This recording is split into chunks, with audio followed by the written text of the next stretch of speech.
also work closely with industry partners such as NERC to provide detailed analysis of cyber events in order to identify the risks and provide real-time, actionable information for asset owners. Chairwoman Clark, Ranking Member Lundgren, and distinguished members, I have outlined the role of the Department's Control System Security Program and the role it will play in addressing the risks to technologies, including the smart grid. With your assistance, we will help the Department to continue to protect America.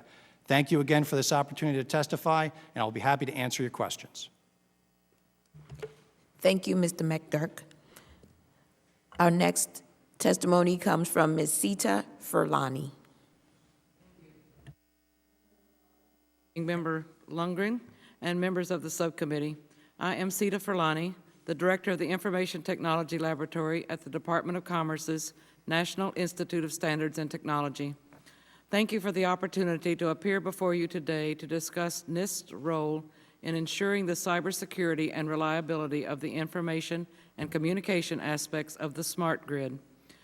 As the nation's Measurement and Standards Institute, NIST has earned a reputation as an impartial, technically knowledgeable third party with a long history of working collaboratively with industry and with other government agencies.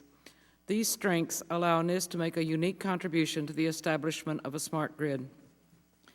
Recognizing the benefit of focusing NIST's technical expertise and industry-oriented mission on what is one of the nation's most pressing issues, Congress, in the Energy Independence and Security Act of 2007, called on NIST to take a leadership role in ensuring an interoperable, secure, and open energy infrastructure that will enable all electric resources, including demand-side resources, to contribute to an efficient, reliable electricity network.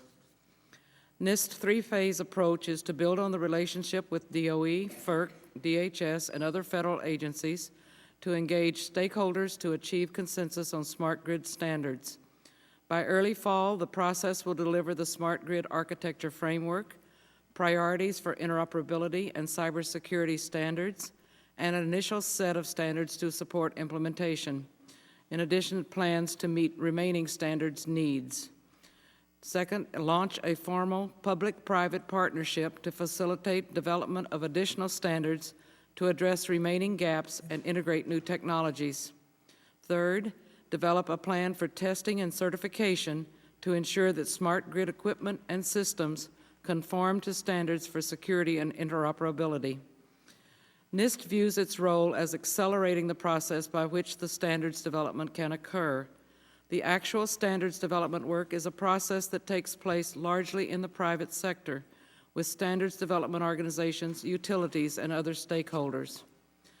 NIST is reaching out to the private sector and is using our expertise to identify where the barriers exist, where relevant standards currently exist, where standards exist but are not interoperable, and where gaps exist that require standards to be developed.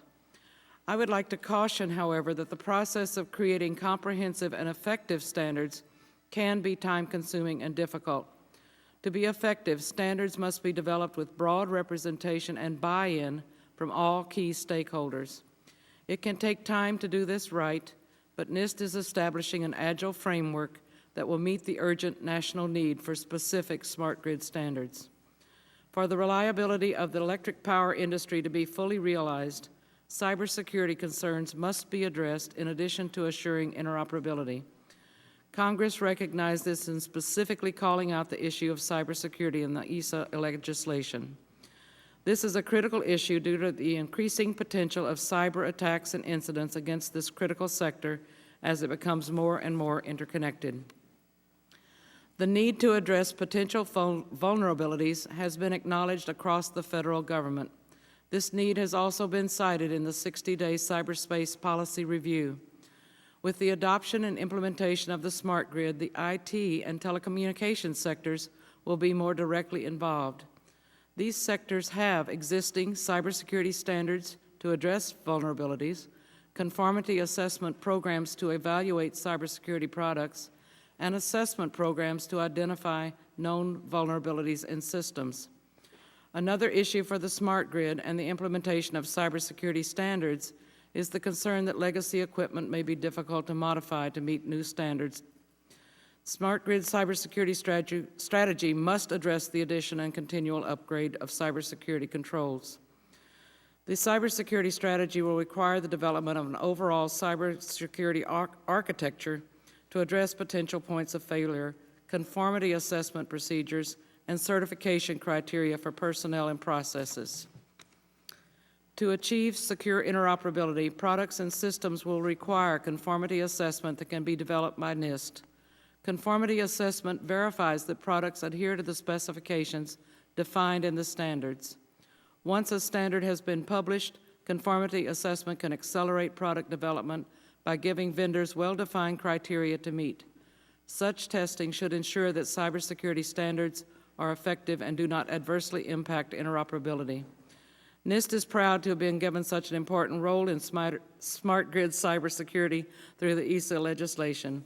We believe with the continued cooperation and collective expertise of the industry in this effort, we will be able to establish the cybersecurity standards to ensure the smart grid vision becomes a reality. Thank you for the opportunity to testify today. I would be happy to answer any questions you may have. I'd like to thank you as well. Ranking Member Lundgren and members of the subcommittee, let me take a moment to request unanimous consent to insert additional written reports and testimony from the Canadian Electricity Association, the Industrial Defender Incorporated, Mr. Brian M. Ahern, and the Southern California Edison into the record. Hearing no objections, so ordered. I thank the witnesses for their testimony, and I will remind each member that he or she will have 5 minutes to question the panel, and I will now recognize myself for 5 minutes for questions. Do any of you on the panel believe that the current FERC/NERC standard setting process, where industry writes standards and self-selects what assets it wants to secure, makes sense in the context of our national security? We can start. No, the commission, the prior chairman and this chairman, and certainly the staff member, has been on record to say that the standards development process is adequate for routine matters attached to the power grid, reliability of the power grid. But for matters that would attack the bulk power system, the power grid, if you will, it's inadequate to protect against national security threats and vulnerabilities. And anyone else's perspective on this, Ms. Hoffman? The standard setting process is a process that does involve public and private partnerships and looking at baseline requirements for the system. The standard process should not be the only mechanism that is viewed as an opportunity to provide input into emergency requirements. Mr. McGurk? Madam Chairwoman, I concur with my colleagues that the challenge of coming up with operational or interoperability standards is usually followed through one process, but to respond to a threat or to respond to a vulnerability requires emergency action that may or may not be available given the current construct. So some challenges present themselves in getting that information into the hands of the operators, and the authority needs to be there for the government to direct that activity. Ms. Fulani? And I agree also that when you start talking about interconnected systems, wherever the different types of systems touch is a vulnerable spot, and there's not a, you really need an overarching understanding of the network and the architecture. You can't do it in isolated pieces. Thank you all. Let me direct my next question to Mr. McClelland and Mr. McGurk.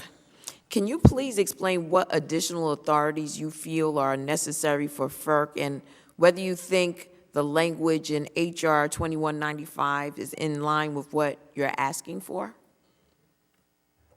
The commission requested, actually the chairman arrived at the position, and again, staff concurred that commission needed additional authority in order to be able to direct action measures to the industry, to be able to communicate in a confidential manner because the communications now, the information would have to be, it'd have to have some assurance that the information would be protected that regards cybersecurity or